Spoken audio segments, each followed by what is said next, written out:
সম্মানিত শিক্ষক মণ্ডলী, উপস্থিত শিক্ষার্থীবৃন্দু, বাংলাদেশের এক উজ্জ্বল নক্ষত্র, শিক্ষার এক অদম্য প্রহরী ইসলামী আরবি বিশ্ববিদ্যালয়। যে ইসলামী আরবি বিশ্ববিদ্যালয়ে প্রতিষ্ঠা করার জন্য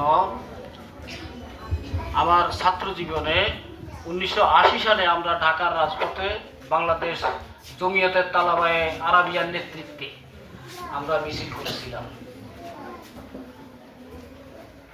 শিক্ষকতা জীবনের শেষ প্রান্তে এসে আজকে আমাদের ইসলামী আরবি বিশ্ববিদ্যালয় পরিপূর্ণতা লাভ করেছে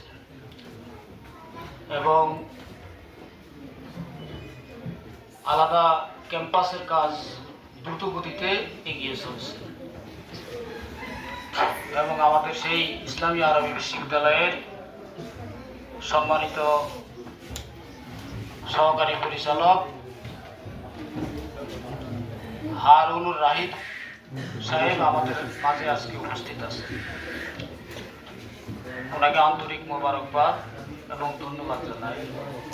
প্রিয় শিক্ষার্থীবৃন্দ, তোমাদের উদ্দেশ্যে শিক্ষার মান উন্নয়ন কিভাবে শিক্ষার মান উন্নয়ন করবে। আজ বাংলাদেশে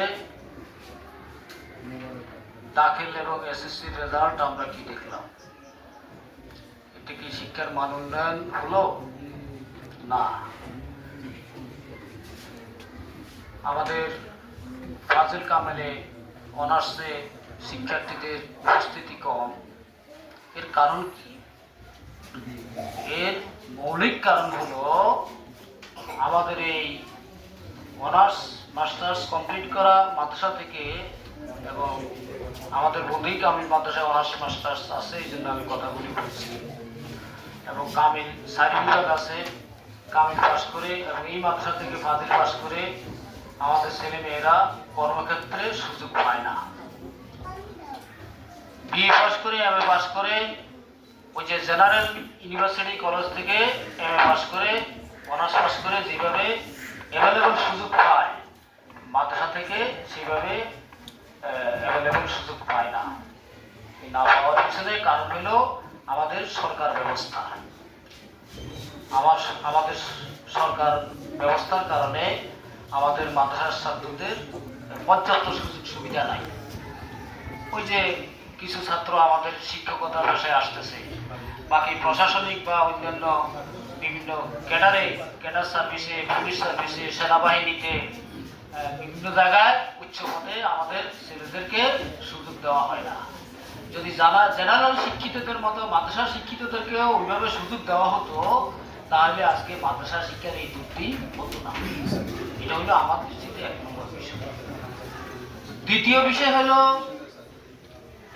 তোমরা যারা লেখাপড়া করতেছ, তোমাদের শিক্ষার মান উন্নয়ন কিভাবে হবে? তোমাদের শিক্ষার মান উন্নয়ন হবে, প্রথম হইল তোমার লেখাপড়ার জন্য হয় তুমি একটা রুটিন তৈরি করবে, অথবা তোমার শিক্ষকরা একটা রুটিন তৈরি করে দিবে, 24 ঘন্টার রুটিন।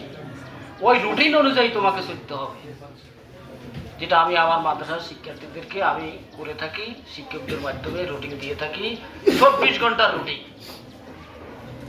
ওই রুটিন মোতাবেক তোমাকে লেখাপড়া করতে হবে। দুই হইল নিয়মিত মাদ্রাসায় আসতে হবে, কোনোভাবে মাদ্রাসা কামাই দেওয়া যাবে না, মাদ্রাসায় অনুপস্থিত থাকা যাবে না। 3 নম্বর হইল বাড়িতে নিয়মিত লেখাপড়া করা।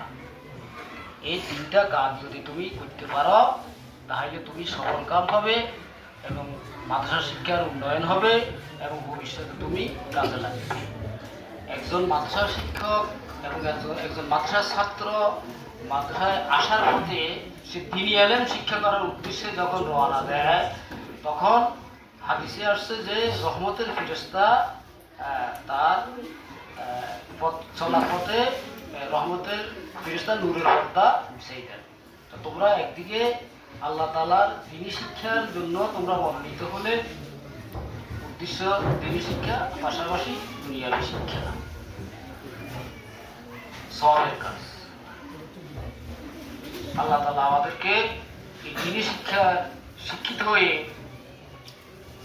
দিন ও দুনিয়া ইসলামের খেদমত করার তৌফিক দান করুক। আমিন।